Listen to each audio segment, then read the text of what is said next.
Hi friends, இன்றைக்கி நாம் பார்க்க போகிறது ஒரு ஸ்வீட் ரெசிபி, பால் கொல்கட்டை. அதுக்கு நான் ஃபஸ்ட்டு இட்லி அரிசி கொஞ்சம் ஊற வச்சு இட்லிக்கு அரைக்கும் போதே கொஞ்சம் தனியாக அதை எடுத்து வச்சுக்கிறேன். அதை ஒரு ஈர துணியில் கட்டி ஒரு மணி நேரம் வச்சோம்னா அதில் இருக்கிற தண்ணிலாம் உறிஞ்சிட்டு இது மாதிரி கெட்டி ஆகிடும். இதை வச்சு நாம் ஒரு 6-7 பேருக்கு பால் கொல்கட்டை நல்லா செஞ்சிடலாம். இது இட்லி அரிசி மாவில் தான் நான் செய்கிறேன். நம்ம பச்சரிசி மாவுலையும் இது மாதிரி டேரெக்டாக பிணைஞ்சும் செய்யலாம். அதுக்கு மெயினாக நமக்கு தேவை வெல்லம். அச்சு வெல்லம் தான் போடுறேன், சின்ன சின்ன சைஸு. ஒரு 6 வெல்லம் இடித்து வச்சுருக்கேன், இடிக்க சொல்லியிருக்கேன். குட்டி பசங்க தான் இடிக்கிறானுங்க 2 பேரும். நம்ம ஸ்வீட்டுக்கு எதுனாலும் ஆட் பண்ணிக்கலாம், ஆனால் வெல்லம் போட்டால் தான் அந்த ஃப்ளேவர் நல்லாயிருக்கும்.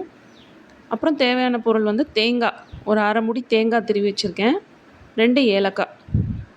இவ்வளோ தான் தேவையான பொருட்கள் பால் கொல்கட்டைக்கு. இந்த மாவு கொஞ்சம் கெட்டியாக இருக்கும். நாம் அதில் பால் கொல்கட்டை அந்த திரியாக ஷேப் வரணும். அதுக்கு நான் புழிஞ்சு தான் விட போகிறேன். அதுக்கு ஃபஸ்ட்டு ஒரு பாத்திரத்தில் தண்ணியை ஊற்றி, ஒரு சொம்பளவுக்கு தண்ணி ஊற்றிருக்கேன். அது நல்லா கொதிக்கக்கூடாது. ஓரளவுக்கு பபுள்ஸ் வந்தோன்னே நம்ம மாவு ஒரு ஃபஸ்ட்டு ஈடு புழிஞ்சு விட்டுக்கலாம். கொஞ்சமாக புழிஞ்சு விடணும். புழிஞ்சு விட்டுட்டு உடனே கிண்டக்கூடாது. கிண்டினோம்னா கரைஞ்சிரும். புழிஞ்சிட்டு ஒரு 5 மினிட்ஸ் வெயிட் பண்ணணும். ஏன்னா அது வெந்து மேலே வரும் கொஞ்சம். அப்போ நம்ம கிண்டி விட்டோம்னா தனித்தனியாக இருக்கும். இப்போ பாருங்கள், கொஞ்சம் வெந்து மேலே வந்துடுச்சு, மிதக்குது பாருங்கள். இந்த டைமில் நம்ம அடுத்த ஈடு புழிஞ்சு விடலாம். நான் புழிஞ்சு விடுறது கொஞ்சம் ஈஸி. நம்ம கிரைண்டர்லேருந்து அரைச்சி எடுத்து தனியாக ஒரு துணியில் சுற்றி வச்சு இந்த மாதிரி செய்யும்போது ரொம்ப கெட்டியாகிடும். அப்போ நம்ம கொஞ்சம் லைட்டாக தண்ணி தெளிச்சிட்டு பிணைஞ்சி அதை புளியிற பதத்துக்கு இடியாப்ப அச்சில் போட்டு புழியணும், இல்லைனா கஷ்டமாக இருக்கும்.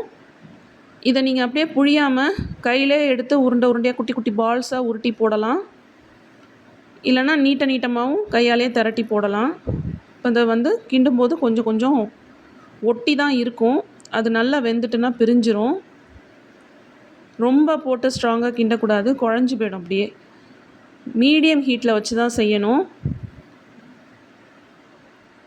இப்போ பொங்கி வரும், வெந்துட்டு கொஞ்சம் பொங்கி வரும். அந்த நேரத்தில் நம்ம அடுத்த லேயர் புழிஞ்சு விட்டுறலாம். இந்த முறுக்கு அச்சியில் நம்ம முறுக்கு புழிகிற சைஸ் ஓட்டை இருக்கும்ல, அந்த ஹோல் உள்ள தட்டு தான் யூஸ் பண்ணணும். இடியாப்பத்துக்குள்ளதெல்லாம் போட்டிங்கன்னா கரைஞ்சி போயிடும் ஃபுல்லாக. இப்போ அது வெந்துட்டதுனால நான் அடுத்த ஈடு புழிஞ்சு விடுறேன். நான் வச்சுருக்கிறது மரக்கட்டை இடியாப்பச்சி. அதில் ஒரு 3-4 தடவை நான் புழிஞ்சு விட்டேன். இப்போ அது போட்டாச்சு, போய் அடியில் செட்டில் ஆயிரும். அப்புறம் வெந்தோன்னே மேலே வந்துடும், மிதக்க ஆரம்பிச்சிரும். இது மாதிரி நம்மள்ட்ட எவ்வளோ மாவு இருக்கோ, நமக்கு எவ்வளோ பேருக்கு தேவையோ அதுக்கேற்ற மாதிரி தண்ணியை ஊற்றி கொதிக்க வச்சுட்டு நம்ம இந்த மாதிரி கொஞ்சம் கொஞ்சமாக புழிஞ்சு விட்டோம்னா நல்லா தனித்தனியாக வரும், நல்லா வெந்திருக்கும், சாஃப்டாக இருக்கும். நான் இட்லி அரிசி யூஸ் பண்ணியிருக்கேன். இது இல்லாமல் நம்ம பச்சரிசி மாவு இருக்குல்ல, ரெடிமேடாக கிடைக்கிறது, இல்லை நம்ம வீட்டிலே ரெடி பண்ணுற மாவை உப்பு தண்ணி போட்டு நெய் ஊற்றி கொஞ்சமாக பிணைஞ்சி அதை நம்ம இடியாப்பச்சிலையும் புழிஞ்சு விடலாம், இல்லைனா கையில் உருண்டை பிடிச்சும் விடலாம், குட்டி குட்டி பால்ஸாக.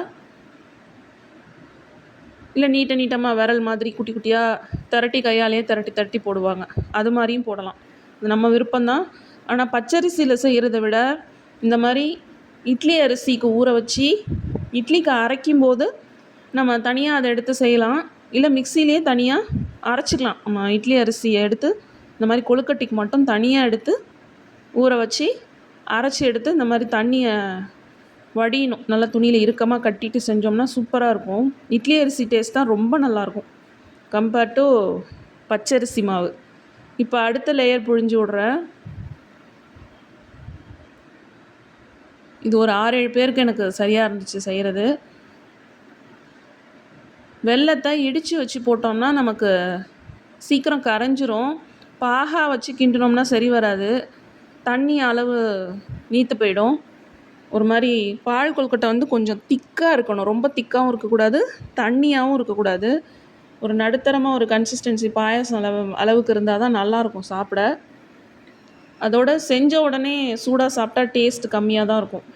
காலையில் செஞ்சுட்டு கொஞ்சம் ஒரு மத்தியானம் இல்லை ஈவினிங் போல் சாப்பிட்டோம்னா தான் அந்த டேஸ்ட் வந்து அந்த ஸ்வீட்னஸ் வந்து கொழுக்கட்டைக்குள்ளே இறங்கி ரொம்ப நல்லாயிருக்கும் அது சாப்பிட.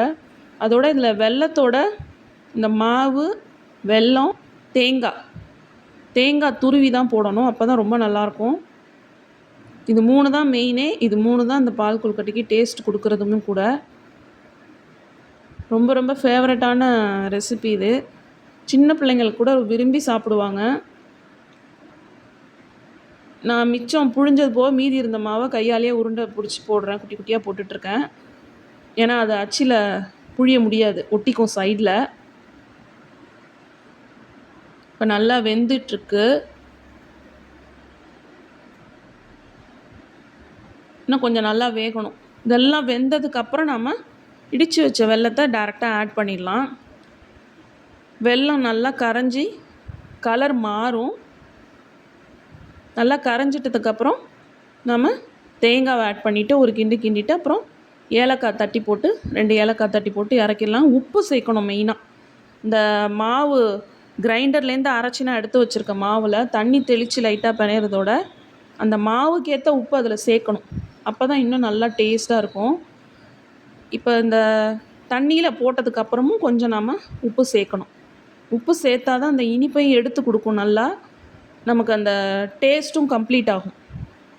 இப்போ நான் அடுத்து இடித்து வச்ச வெல்லம் சேர்க்குறேன். நான் ஃபஸ்ட்டு கொஞ்சம் தான் சேர்த்தேன். பாதி வெல்லம் தான் இடித்ததில் சேர்த்தேன். ஆனால் அது எனக்கு பத்தலை.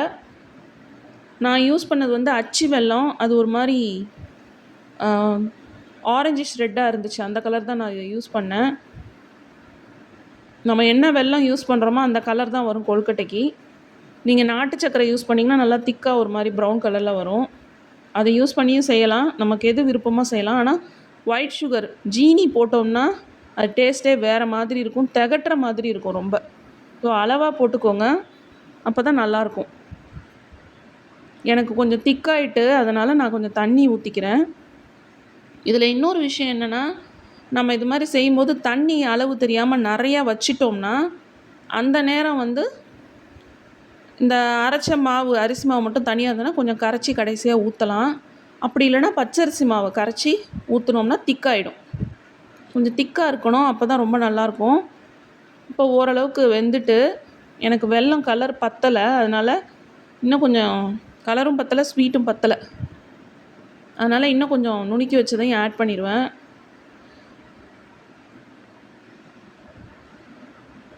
இது ட்ரை பண்ணி பாருங்கள். நிறைய பேருக்கு தெரிஞ்சிருக்கும், செஞ்சுருப்பீங்க.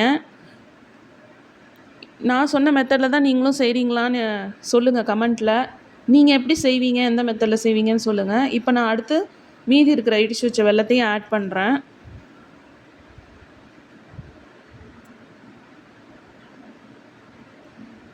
அடிக்கடி கிண்டி விட்டுட்டே இருக்கணும். கொஞ்சம் ஃபஸ்ட்டு அந்த மாவு போட்டோன்னா கொஞ்சம் வெந்து மேலே மிதந்து வந்தோன்னே, இல்லைன்னா அப்படியே அடி பிடிச்சிக்கும்.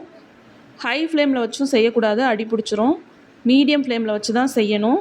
கொஞ்சம் கிண்டி விட்டுட்டே இருந்திங்கன்னா நல்லா ரெடி ஆகிடும். ஒரு கப்பு சாப்பிட்டாலே ஃபில்லிங்காக இருக்கும். டயபெட்டிக்ஸ் பேஷண்ட்லாம் இதை சாப்பிடாதீங்க. பிகாஸ் இதில் வந்து அரிசி இருக்குது, வெல்லம் இருக்குது. ஆசைக்கு வேணால் ஒரு ஸ்பூன் சாப்பிட்டுக்கலாம். ஆனால் நிறைய எடுத்துக்கூடாது. இது சுகர் லெவலை டெஃபினட்டாக ரைஸ் பண்ணிடும்.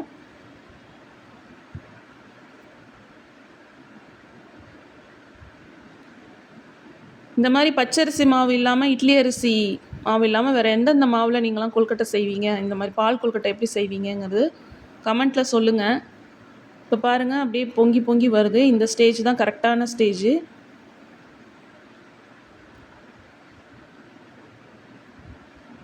நம்ம இதோடய நிறுத்திடலாம். இன்னும் நல்லா சுண்டணும், அளவு குறையணும் அப்படின்னா நம்ம இன்னும் வேக வச்சுக்கலாம். நான் அடுப்புலேயே வச்சு வேக வச்சுக்கலாம். ஈவினிங் டைமில் பசங்க ஸ்கூல் விட்டு வந்தோன்னா ஸ்நாக்ஸ்க்கு ரொம்ப பெஸ்ட்டு இது. அவங்களுக்கு நல்லா எனர்ஜெட்டிக்காக ஃபீல் பண்ணுவாங்க. பிகாஸ் இதில் சுகர் இருக்குது, அரிசி மாவு இருக்கிறதுனால அது அவங்களுக்கு இன்ஸ்டண்ட்டாக ஒரு எனர்ஜியை கொடுக்கும்.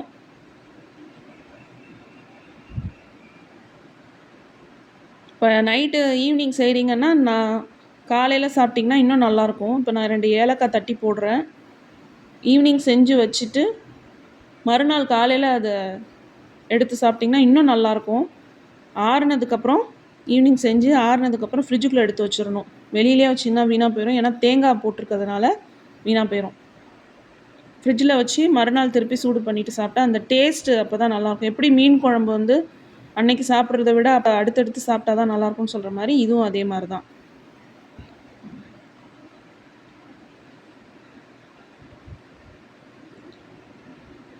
இப்போ ஏலக்காய் போட்டுட்டு கொஞ்சம் கிண்டி விடுறேன். இன்னும் கொஞ்சம் நேரம் கொதியணும்.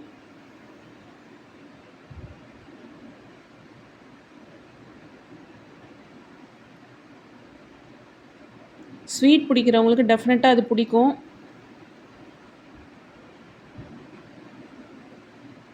ட்ரை பண்ணி பாருங்கள். வேறு என்னென்ன கொழுக்கட்டையெல்லாம் உங்களுக்கு தெரியும்? பூரண கொழுக்கட்டை எப்படி செய்கிறதுன்னு போட்டிருக்கேன், ஒரு வீடியோ பாருங்கள். இது பால் கொழுக்கட்டை. இன்னும் நிறைய வெரைட்டிஸ் எனக்கு தெரியும், நான் செஞ்சு காமிக்கிறேன். வேறு என்னென்ன கொழுக்கட்டை நீங்கள் செய்வீங்கன்னு சொல்லுங்கள். அடுத்தடுத்து வீடியோஸ் போடுறேன், எல்லாம் பாருங்கள்.